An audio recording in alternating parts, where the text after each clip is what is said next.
Hi, అందరికీ నమస్కారం. నమస్కారమే సంస్కారం.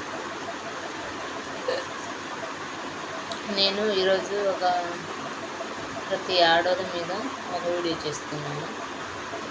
ఆడోళ్ళంటే చెడు గురించి కాదు, మంచి గురించి. దానికి ముందు ఒక చిన్న సబ్జెక్ట్ చెప్తాను. నిజం ఎట్లా ఉంటుంది, బలమైన కారణం ఎట్లా ఉంటుంది అని చెప్తాను. ఒక గురు దగ్గర ఒక కాలేజీ పిల్లోడు పోయినాడంట. ఏమని?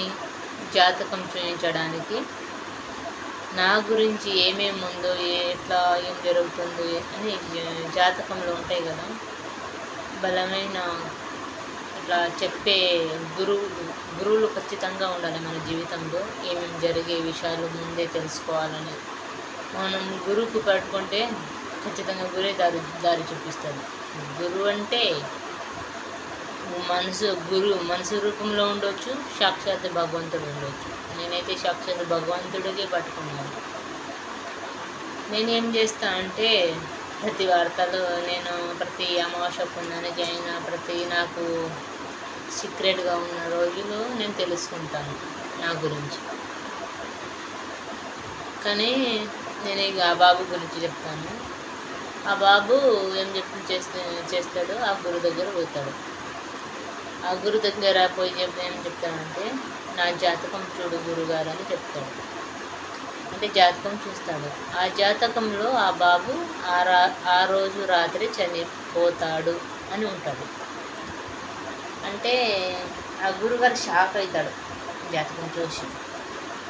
అంటే ఆ బాబుకి ఏం చెప్పాలో తోచదు అసలు. అయితే ఆ బాబుకి చెప్తాడు, బాబు నువ్వు ఖచ్చితంగా రేపు రా, నీ జాతకం గురించి నేను చెప్తాను అని అంటాడు. అయితే గురువు ఏం చెప్తే అది జరుగుతుండే అంట. అది ఖచ్చితంగా ఆ గురువు దగ్గర స్పెషల్గా ఉందని, అది ఖచ్చితంగా ఆ గురువు మీద నమ్మకం పెట్టుకున్నాడంట. అక్కడ పోతే నాకు ఏదైనా మంచి జరుగుతుంది, నేను ఏం పని చేసినా నాకు అన్నీ ఫెయిల్ అవుతుంది కదా, ఇప్పుడు ఆ గురుగారి దగ్గర నేను ఖచ్చితంగా పోవాలి అని పోయి అడుక్కొని ఇట్లా రేపు రా అని చెప్పినాడంట. వచ్చేసిందంట. రాత్రి వచ్చి పనుకున్నాడంట. బలమైన ఒక కోరిక పెట్టుకుంటే, బలమైన మన ఒక పట్టుదల పెట్టుకుంటే ఖచ్చితంగా మనం గెలుస్తాం. ఖచ్చితంగా ఆ భగవంతుడు కూడా ఓడించలేడు. పోయి ఆ బాబు పండుకున్నాడ. ఖచ్చితంగా నేను ఆ గురుగారికి పొద్దుగాల కలవాలి ఇట్లా అనుకొని గట్టిగా నిర్ణయం తీసుకొని పండుకున్నాడంట. అప్పుడు పొద్దుగల పోయి ఆ గురికి కలిశాడంట. ఆ గురి షాక్ అయినాడంట. ఎందుకంటే ఈ బాబు రాత్రి చనిపోవాలి కదా, ఇప్పుడు వరకు ఎందుకు బతికి ఉన్నాడు? జాతకంలో చూస్తే అసలు లాస్ట్ ఎండింగ్ అది. తర్వాత ఏం తెలుస్తలేదంట ఆయన. బలమైన కారణం అంటే చాలా గొప్ప విజయం. నాకు ఎవ్వరు ఏమి చెయ్యలేరు అని గ్యారెంటీగా మన హృదయంలో పడిపోతే ఈ ప్రపంచంలో మనకు ఎవ్వరు ఓడించలేరు. ఇది నిజం, ఇది సత్యం.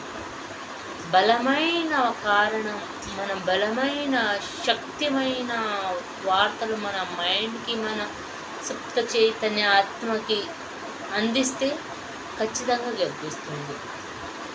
ఇది నిజం, ఇది సత్యం. నా వీడియో ఖచ్చితంగా నచ్చితే లైక్ చేయండి, షేర్ చేయండి, సబ్స్క్రైబ్ చేయండి. బాయ్.